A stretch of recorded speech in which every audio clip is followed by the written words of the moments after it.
Good afternoon. Welcome to all of you here. Thank you very much for coming. This is the second in our series of talks, Have You Thought of a Career in Medical Research? My name is Natalie Ford, and shortly we'll be hearing from our three panelists, Jen de Beer, Garda Al-Sala, and Natalie Lim. But before that, I really want to encourage you to think about questions you might want to ask the speakers and do type them into the Q&A box. So without further ado, I'm going to introduce our first speaker, and our first speaker is Jen de Beer. Jen. Awesome. Thanks so much, Natalie. So hi, everyone. I'm Jen, and my job is all about helping researchers to write. The medical care that you receive today is a lot more effective than, say, 100 years ago.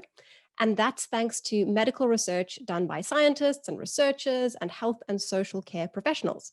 Some of them are working in laboratory basic research, figuring out how systems work and how they can go wrong.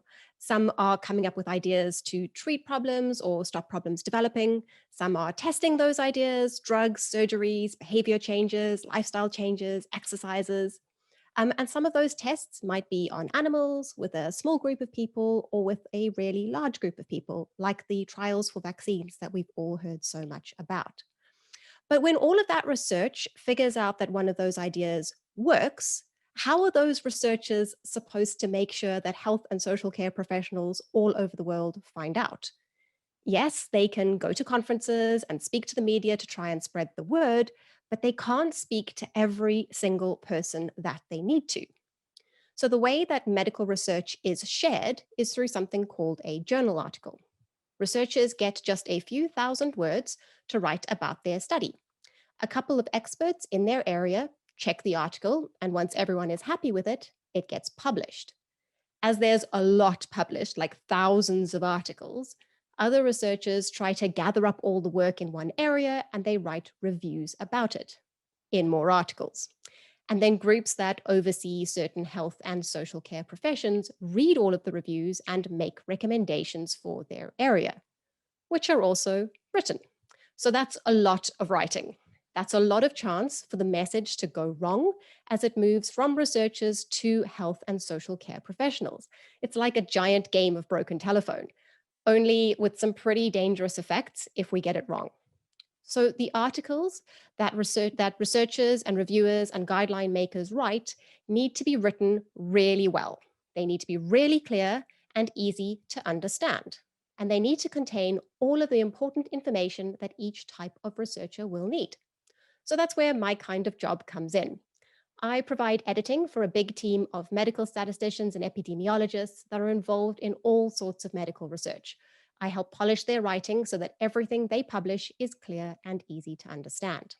I teach research students and health and social care professionals who are just starting out in research how to tackle academic writing so that everything they publish will be clear and complete, and that the writing process won't be too painful for them. And I'm part of a team that does research into this idea of completeness to see what information articles often leave out and develop and promote tools to help researchers remember what details are needed. The problem is a few thousand words to write about something that you've been working on for years is actually pretty tough. And sometimes researchers forget what details are things only they know. So experts have made these super helpful checklists to help them remember. It's a bit like a shopping list or a pilot using a checklist before taking off. So our research is to look at articles for different kinds of research and see what important information tends to get left out, and then help develop those checklists and work out ways to get the checklists to researchers, which means more writing and more teaching. So other members of the team I'm in are also interested in how the research is done. They look at the methods that researchers use and see whether researchers need better guidance to make the best decisions possible. Our field is called research on research, or meta-research. So how did I get here? I'm from South Africa, and when we're in secondary school, we don't specialize as much as in the UK. We get to take more subjects all the way to the end of secondary school. And I could never choose. Maths, biology, science, English, history, I liked all of them. I figured that maybe I'd want to be a journalist, and I decided to study a general Bachelor of Science as my undergraduate university degree in South Africa, so that I'd have something to write about, maybe be a science journalist. I picked an undergrad that could lead into all sorts of things, covering chemistry, physics, maths, and biology in first year. And then I slowly narrowed things down year by year. Biology was what interested me the most. It turned out that cutting up previously alive things freaked me out. So goodbye, little side dream of maybe being a vet. And that I was most fascinated by how things fit together at a molecular level. So I majored in genetics, microbiology, and biochemistry. I stuck around for an extra year after my 3-year undergrad, called an honors year in South Africa, where I focused on biochemistry and learned some computer programming while getting my first taste of research. I then came to Oxford for a PhD, which is a postgraduate degree where you get to focus in on one thing. It's essentially an apprenticeship in doing research. I researched bacterial chemotaxis, which is how bacteria sense how much food is around them and how they move towards areas with more food by swimming like a tadpole with their tails. I really enjoyed spending that time absolutely digging into one thing and exploring whatever I wanted to. PhD work is very independent and self-directed. But because I was missing words, it had been a really long time just thinking science, I started working for a student magazine during my PhD. I wrote an article or two, but my absolute favorite was editing other people's articles. This was a chance for me to learn about lots of new science in very different areas and play with words again. I realized that actually I missed learning about new things all the time instead of just focusing in on one thing. I ended up running the magazine for a year, which taught me that the big thing that my brain needs is lots of little deadlines. The thing with the kind of research that I was doing is that you can go years between having a ta-da moment. In editing, there are lots of small, discrete tasks that need doing, and every time you finish one, it's pat on the back for you. And every 3 months, ta-da, an actual physical magazine in your hands that you made. That was a really good fit for me. So after my PhD, I stepped back from research for a while. I worked as a copy editor, editing articles for academics. That's where I properly learned the craft of editing. And I'm incredibly grateful to the company I worked for. They were super supportive and gave fantastic training. This was a great job. Reading about a different research area every day, making words dance, lots of tiny deadlines, awesome. But it turned out it still wasn't quite right. I missed knowing my authors well, and I missed actually talking to people in the day. I was working from home and communicating just with the editing company, mostly via email. And I started to miss research too. So that led me to my current role, where I'm part of the team, I know my authors, I get to help researchers improve their writing so they won't always need an editor, and I get to be a part of research again. So if I understand right, most of you listening in are taking A-levels in science subjects. I'd love to know how you all feel. Are you science all the way, words please, or can't you choose between words and science? Natalie is going to pop a poll up now. So we've got mainly folks are much preferring science. Amazing. Thanks so much for answering, everybody. So for my science only people, now you know who to look for if you need some help in the future with your words. And for the couple of folks who said that they were words and science, awesome. There are a few other potential careers that you might also be interested in. The articles that researchers publish are produced by journals run by publishers. And those journals need managing and technical editors to do things like choose articles, find experts to review the articles, figure out the changes needed, copy edit, and share the finished articles online. There's a whole field called medical communications of folks with research and writing experience who don't do research anymore, but instead support researchers, usually in industry like Big Pharma, to write their articles. So they do the writing. Then there's language professionals, people who copy edit and translate researchers' writing into different languages. So they often have a background in linguistics or other languages. There's science journalists reporting on research in the media and bringing research to the general public. And a lot of these things are things that can either be your whole job or can be something that you do as well as research. I hope you found this interesting. The big takeaway message I want to give you is the choice you make at 18 for university doesn't have to define your future career. You can start on one path and find yourself somewhere completely different a decade later, but absolutely perfect for you. Keep asking yourself, what are the things or subjects you find really interesting? But also, what are the types of work that fit the way your brain is built? You never know when the fun little thing that you say yes to on the side is going to be your aha moment. I'm looking forward to your questions. Thank you very much, Jen. That was great. We've had one question for you specifically, Jen, and we've got a couple coming in as well, but I'm just going to ask you the first one. So someone here has got to write a medical essay, and they wanted to know what your recommendations were for the structure or getting started or researching or how to find relevant information. Ooh, that's a really big question. And I think I probably can't give you a very big answer right now. But I would say the first thing always when you're writing any kind of piece, the best thing to do is to try and get hold of a couple of examples of types of that type of writing to get a sense for how it's structured usually.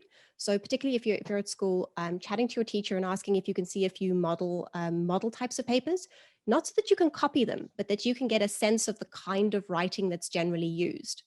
And then something that works really well, I always think, is brainstorming an article. So once you've done a bit of your reading around, and for research, for your medical research, you're probably going to be hanging out on databases like PubMed, maybe, to have a read around. To be perfectly honest, starting with somewhere like Wikipedia is actually quite helpful to get just a general overview of your area. But then digging into things, review articles that you'll find somewhere listed, like PubMed is a really nice database. And then brainstorming and structuring. So brainstorming what you think the message is and brainstorming what you think the headings will be before you start actually writing. I think those are some ideas for starting. Hope that helps. Thank you, Jen. We've had another question. Is it possible to split your time between editing journals and writing for them? That's a really good question. So there's different types of editors in sort of scientific journals. And if you go to that database, PubMed, it will show you some journals. You can visit some of them and see what they look like. Some are open access, so anybody can read them. So when you look at a journal, they've actually got a different kinds of editors. So there's like an editor-in-chief with a lot of the journals, and that person is a practicing scientist usually. So that person is a clinician or a researcher who is doing research in that area. And they'll often be supported by a team of associate editors. And those folks will also very often all be folks who are doing research. And what they're doing as well as doing the research is they're managing the science side of the journal. So the articles come in and they're reading it. So sometimes it will be the editor-in-chief who's doing that. Sometimes it will be the associate editors who are doing that, who are reading it. And for the much bigger journals, or sometimes when it's a bunch of journals and they'll all share one managing or technical editor, that's more the folks who are not deciding really the science side of it. They're doing sort of triage, where an article comes in and they can do a cursory check and go, this isn't in our scope at all. Editor, you don't even have to look at this. And they're then doing all of the communication with the reader, with the author, sorry, and managing all of the peer review and all of that stuff, finding the experts to do the review. So if you can imagine yourself getting really involved in both the editing side from the sort of editor-in-chief side and the research, that's something that a lot of researchers will do in their careers, is be part of a journal, be on the board in some way, as well as doing research. Thank you again, Jen. Now we're going to move on to our next speaker, who is Ghada Al-Sala. Ghada. Hi, everyone. Thanks, Natalie, for the introduction. First, I just want to tell you that I'm so happy to be here with you today and to tell you about my career path and my story with the research world. So I'm Ghada, and I'm a postdoctoral researcher at the Kennedy Institute of Rheumatology in the laboratory of Professor Kathy Simon. So the postdoc is a position that you take after you finish your PhD. The PhD, we didn't have talked to you about it in her talk a few minutes ago. So people normally, or people usually who want to stay in academia, do 1 or 2 postdoc before they becoming independent, or we call them principal investigator, where they have their own team. Other people might do a postdoc, but they also wanted to move to industry keep in work in research, or might switch totally the field. So the postdoc is similar for what we did actually during your PhD, but you will have also opportunity to develop your skill, to have more experience, and to get more a new rule that you didn't have it during your PhD, like supervision, the PhD student, or even writing a grant and apply for it to get the money for your research, your project that you want to work in. And sometimes even you want to get money to have your own salary. But overall, like doing postdoc will give you a clearer view of what you want to do in the future, and if you really want to continue in the research or switch totally to something else. And before I'm gonna talk to you about my research, about my postdoc, I wanted to talk to you about my journey from Damascus to Oxford via Strasbourg. So in Syria, we didn't have the A-level that you have here in the UK. We have a different system, which is baccalaureate system. And we have two different baccalaureate, scientific or humanity. And we didn't choose the subject, as Jen mentioned. So we have several subjects, as less than subject. But as I like, and I always was interested in biology and math, I think you all did, I chose to do a scientific baccalaureate. And after my baccalaureate, actually, I was always wanted to, I was curious about the cells, biology, and I want to save life. So I want to become a doctor. And however, actually, I could have an excellent degree that allowed me to do medicine. I hesitate to do that and to take the job because I was afraid of blood. So some people laugh at me in a way that you didn't watch enough of horror movie.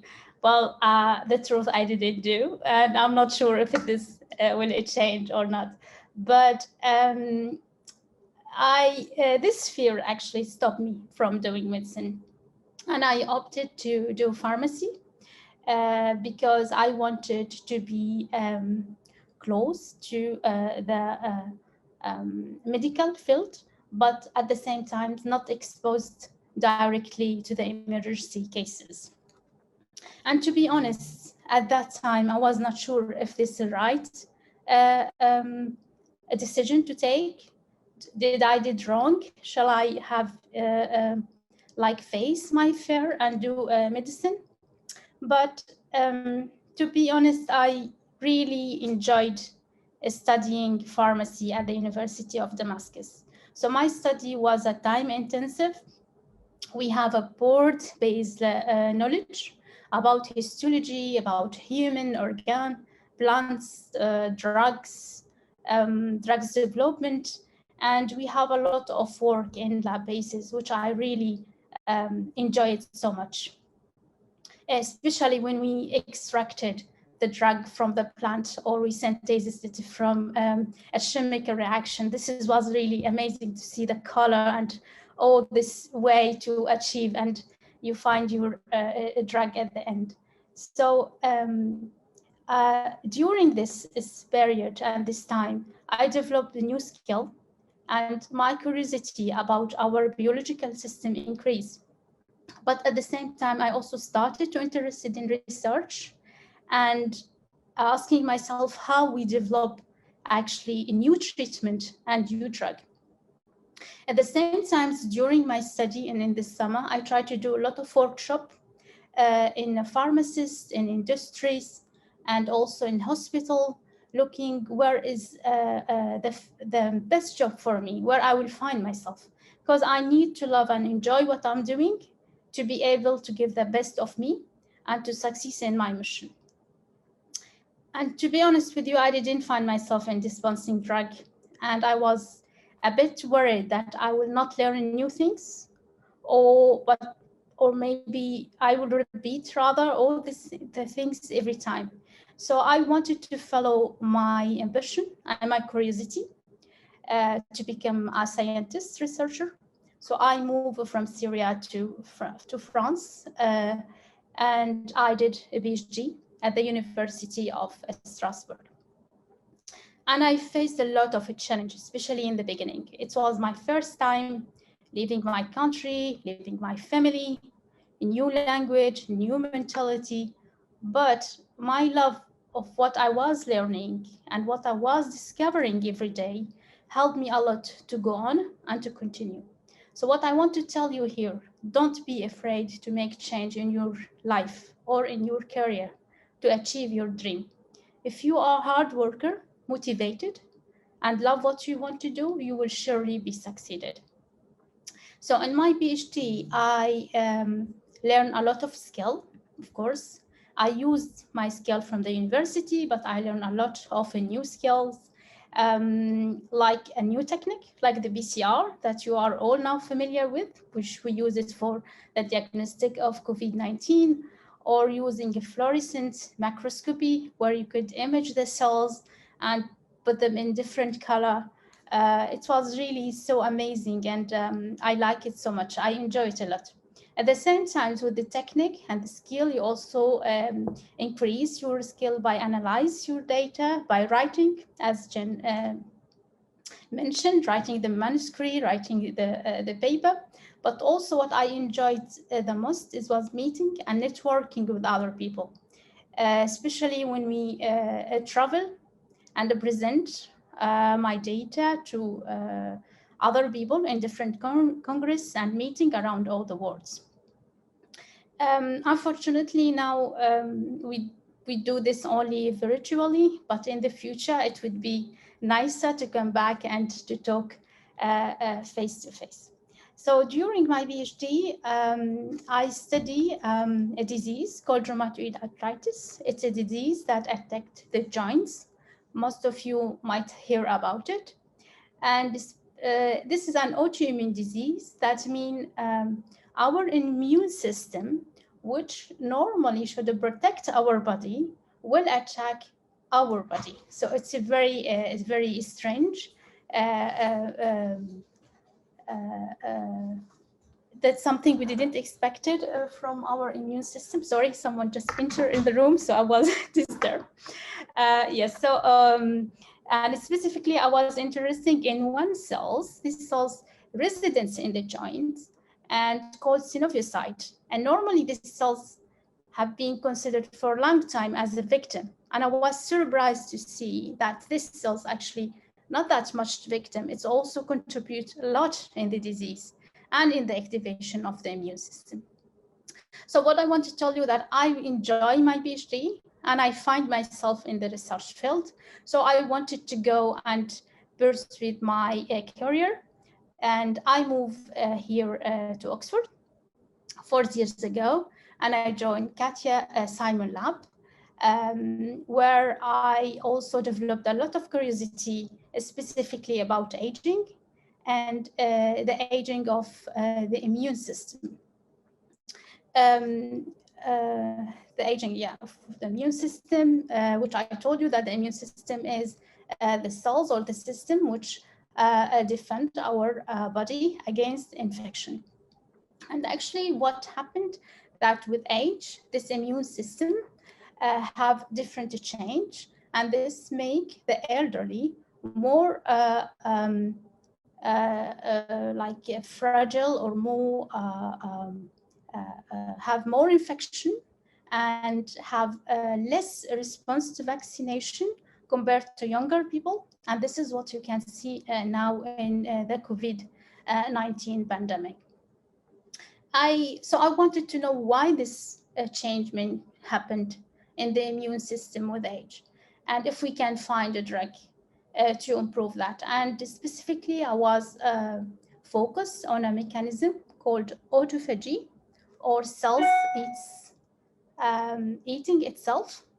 It's kind of mechanism which help to clean actually the cells and degrade all the unwanted protein or organelle in the cells, and also recycle them. So exactly when you are living in your room and you clean, you arrange everything to be able to work. And the cells also need the same to be able to function. So what we found that this mechanism is reduced with age, and this will have a great impact on the response of our immune system. And we find a target which could improve this mechanism in the immune cells. And we are working to identify drug which will help to increase and improve this mechanism in the immune system. And this will help, of course, for protecting the elderly and improve the response to infection and to vaccination. So at the end, I want to finish by telling you not to be afraid of making change in your life and in your career to achieve your dream. I know it would be hard for you now to know what you want to do or if it is the right choice for you, but just keep asking advice, asking yourself, are you enjoying what you are doing? Are you happy with what you have? And keep in mind, even if you chose a path today and you were uncertain, you will be able to change this path in the future. And well, that's all from me. And I'm happy to have any answer, have any question. Thank you very much, Garda. I don't think we've got anything specifically for you at the moment, but I had a question for you. So you were saying that the immune system changes as you get older. Is that why people were worried that the COVID vaccines might not work in older people? Yes, of course. This is one of the main problem, that our immune system function differently compared to the younger. And so they couldn't be able to protect. And sometimes, most of the time, they have an excessive response, which causes the comorbidity beside the disease. So yeah, and this is also the reason why the vaccination also didn't work as well as young in the elderly. Thank you very much. That's great. And again, there'll be more chance to ask questions at the end. So if you have got any sort of questions about the immune system that occur to you while you're listening to the next one, then it's possible to ask Garda those at the end as well. So we're going to move on to our last speaker now, who is Natalie Lim. Han? Right. Thank you, Natalie. So good afternoon, everyone. My name is Natalie Lim. If you're struggling to pronounce that, here's a good meme. The disease my work is primarily concerned with is osteoarthritis, or OA for short. And that mainly affects the knees and your hands, which are your limbs. Okay. All joking aside, osteoarthritis, while not fatal, is really prevalent in our society. 1 in 5 of us will develop OA by the time we're 45. And I'm only a couple of years away from contributing to that statistic. Now, diagnosis of OA is somewhat peculiar.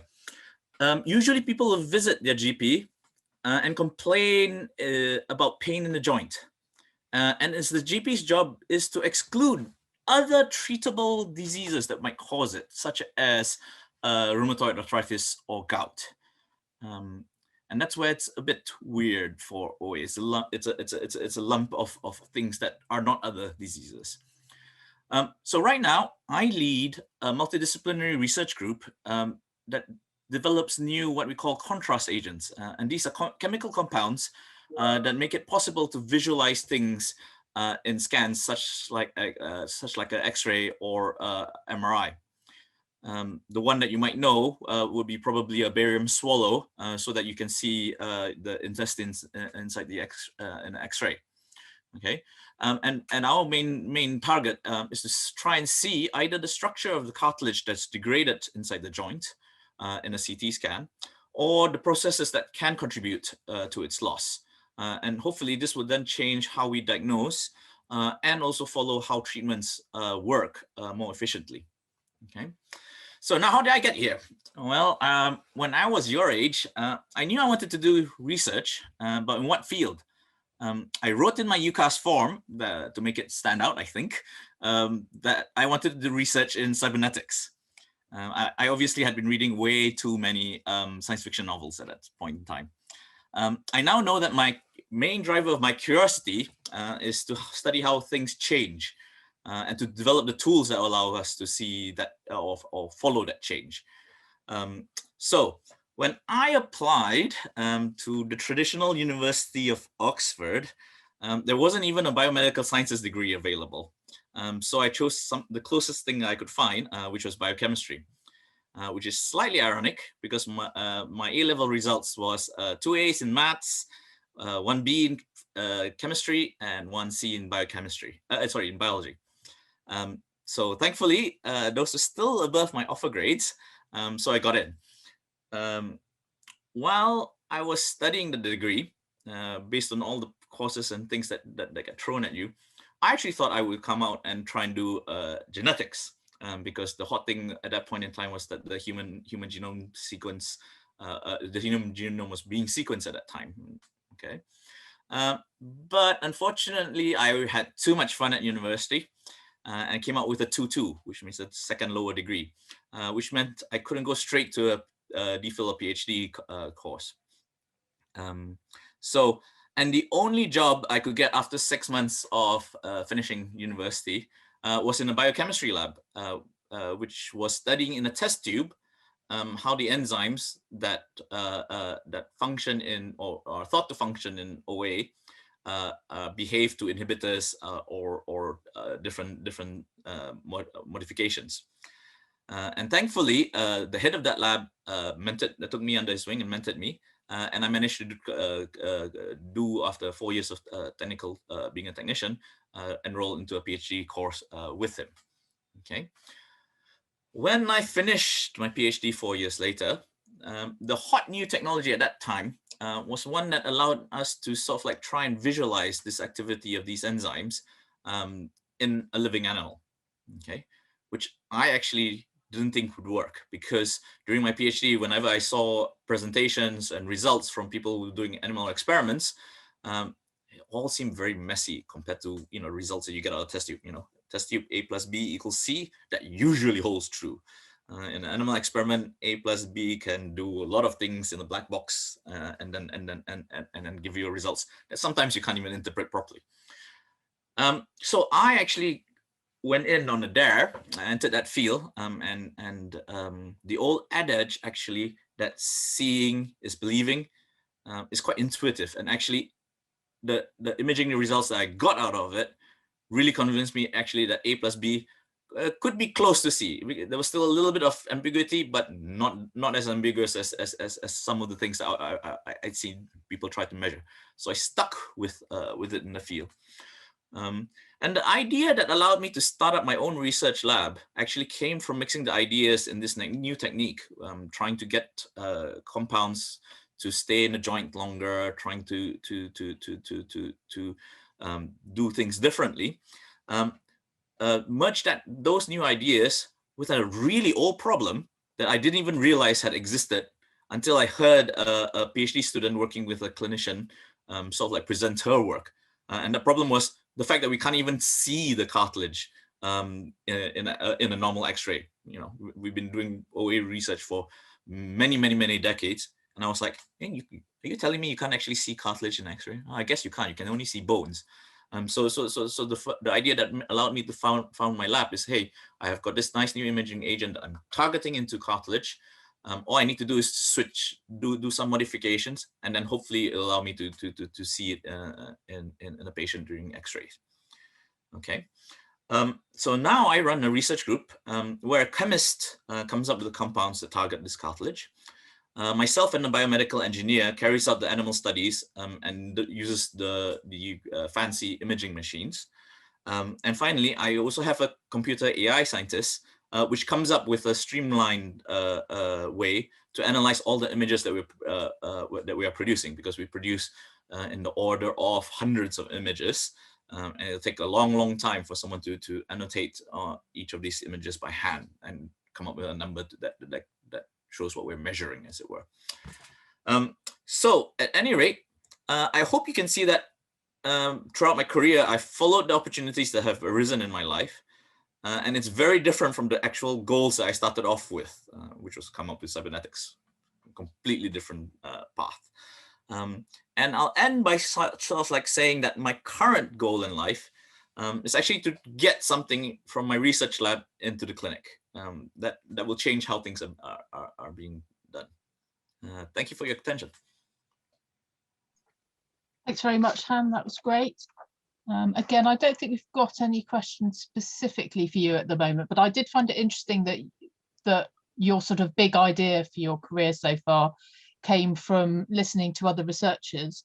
Do you find in general that can be very useful to listen to people from other subjects, and that might be where some interesting stuff happens?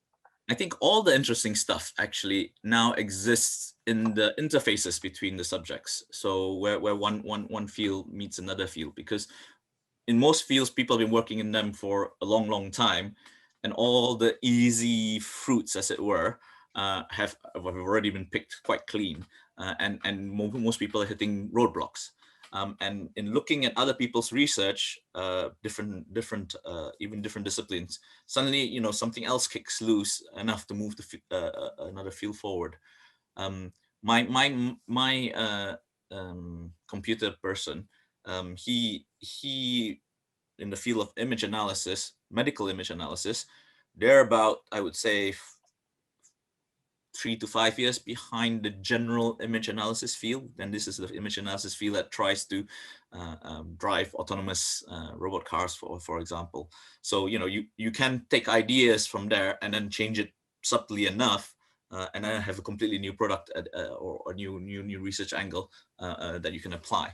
And that's where I think more successful research happens. Thank you. We have had another question in for you now.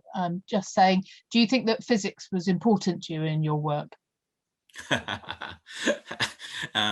It's quite hilarious. So I describe myself as, because we're coming up with the chemicals to do this imaging, I sort of like describe myself like a software person. We're coming up with the software and the ability to do these things.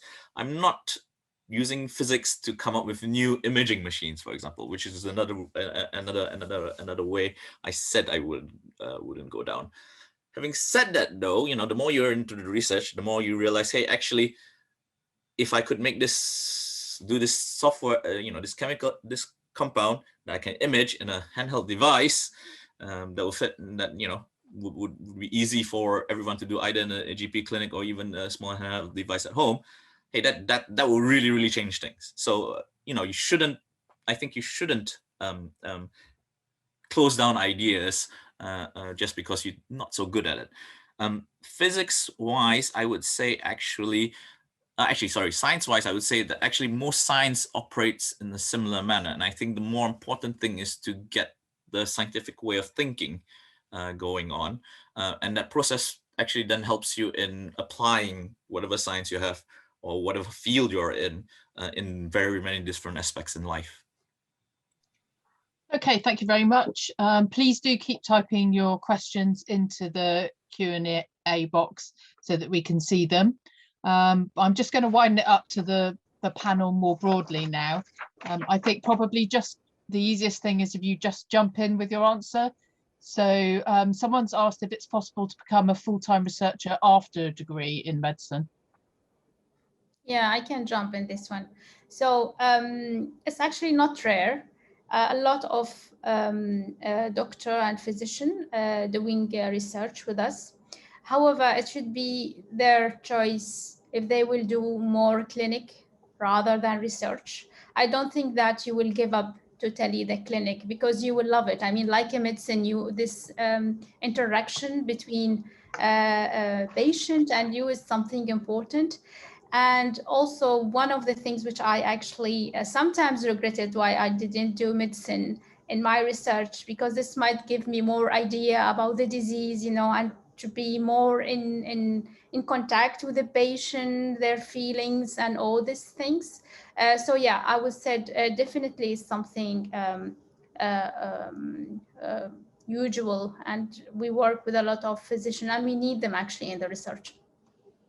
Someone's asked about how competitive PhDs are when doing a medical degree. So I think I can take that one. They are pretty competitive. However, the example that I can give you is we run a lot of labs where undergraduate students will spend 2 months in the lab with us. And my favorite thing is to show that people involved in medical degrees that actually the research is just as much fun, and hopefully they become clinician scientists in the end. And there are actually 1 or 2 that have come true that have actually in Oxford you do, or in a medical degree you do 3 years undergrad, and then you do a 3-year clinician portion. But there are you are allowed to pause it. So we have one who did her undergraduate medicine degree and has paused that progression to the clinical part of the degree in order to do a PhD with us first, just to see whether actually she was questioning actually whether she wanted to be in India and become a physician or not. So there is that opportunity. Yeah, I could add something also here about the competitive, like we see more and more actually separating the calls for PhD student, which is open to anybody. And also we have a very specific call for the clinician to become a PhD. So I think you might have less competitive compared to all other biology people, because you will have 2 panels where you could apply actually for. And this is also because we think it's good to recruit more and to have more physician and researcher in the clinic research, in not only in our institute, but in I think in the UK. And another question about PhDs, I think you could probably all have a go at answering this one. So how do you choose what to do for your PhD, and did anything specific inspire you? Should we start with Jen? Sure. Choosing what to choose for your PhD. Mine was a bit, I fell into it a little bit. I had gotten very interested in something called systems biology while I was doing my honors, which is where we were using sort of theoretical concepts with biochemistry. So systems biology is the interface of using techniques from mathematics and physics and engineering to answer biological questions. And I was coming from the biology side and was really interested in that, and came to do a PhD, an interdisciplinary PhD here. So what had attracted me was the chance to do interdisciplinary work in this sort of new center that was being, there was a big grant that had been gotten for systems biology. So it wasn't for a specific project. And the way I got interested in the project that I ended up doing is very similar to some of the other stories, was in doing.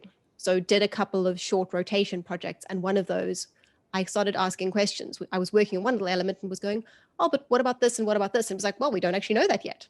Would you want to stick around and play with that? And I went, sure. So that's a lot of times, I think, where folks end up finding a PhD is they're trying out various things and they get interested.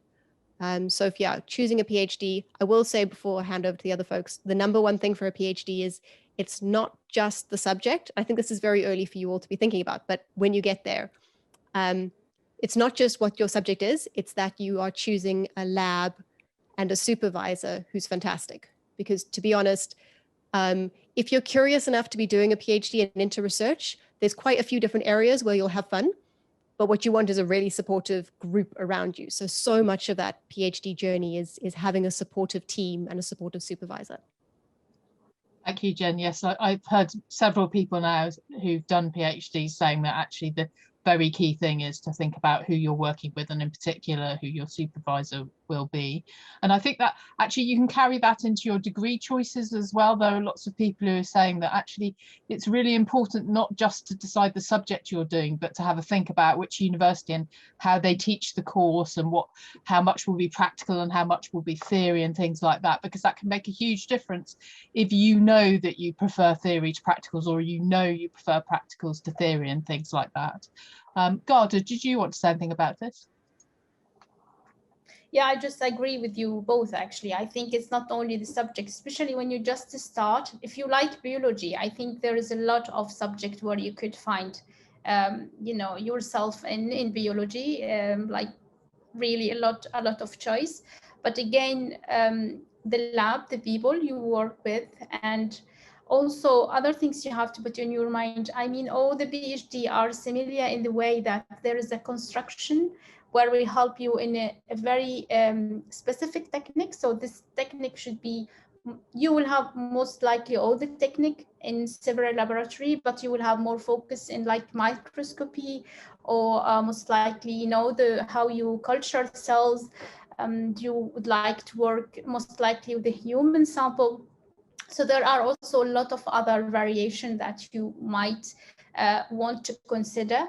And before you start your PhD, if you don't know where to go, just to try to contact people, talk to them about their daily, not only the subject, what they are working in, but about their daily work, what they do normally, how they meet, what is their idea. And this will give you actually, it just start to say, okay, I really like that. I find myself here, or I want to discover, you know, because you start and you think it's good, but you could also, you know, switch or do something else. You could change in within your project.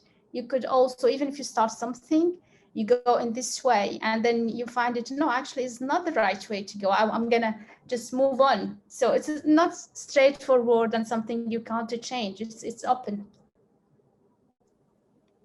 Okay, we've had an interesting new question that has come in saying, what happens if you lose interest while you're doing your PhD?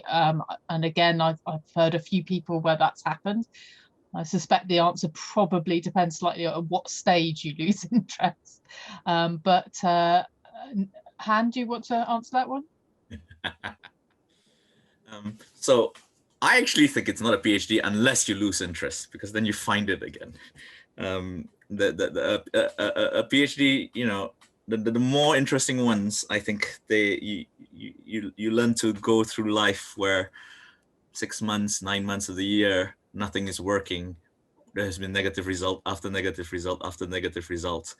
And the PhD and this is why it's so important to choose a supportive lab, because that gets you over that hump in a way. And then you find it again, and it all works swimmingly again. So my longest personal period has been 9 months, so wasn't good. Does anyone else want to add anything? Yeah, if I can. So my journey was a little bit, I changed PhD projects midway through my PhD. I didn't change supervisor or lab or anything. We had a plan. So with a lot of PhDs, sometimes you come in with a very fixed idea of what your project's going to be. So for some kinds of projects, there's been like a particular funding application for that project, and you've got ethical approval, and you come in and you're going to do this one thing. Other kinds of PhDs, which was what I did, was much more exploratory. It was, this is our general area. You spend sort of a couple of months figuring out while you're in the lab going, okay, this is where I think I'm going to do. You write a proposal and you start working. And I got about halfway and was just going nowhere, head against a brick wall. And something happened in the lab where a couple of techniques were suddenly online. And I went, ooh, what if we did this and this, and that we took those and we applied them to that? Could I do that? Sounds fun. Does anyone mind if I do that quickly? And everyone's like, oh, go for it. And that turned into my PhD. So for a lot of times, that's okay. Within the lab space, you can play depending on your kind of project. And for if you're doing your PhD and you find out early on that actually this isn't for you, and that's a good finding. Like, research is not for everybody, and it's not a failure to figure that out. It's why I quite like people to do rotation projects first before they sign up for a whole PhD. But if you haven't had a chance to do that, a lot of programs will have an exit point. So you'll be able to leave after a year or 18 months with a master's degree. So you don't lose anything. You walk out with a qualification. So you have that. Thank you, Jen. And I think we'll probably just start to wind things up now. So I'd really like to thank all our speakers for coming here today and answering your questions. I'd really like to thank you for some great questions. We have been recording this, so we will put the recording up in a few days. We have got 2 more talks planned at the moment, one in April and one in May. The one in April is on the 21st Wednesday at 2 p.m. and the one in May is on the 19th Wednesday at 2 p.m. So thanks again to all our panelists. I've really enjoyed hearing from you, and thank you all for your questions. And I hope to see some of our attendees again in a month's time. Thank you.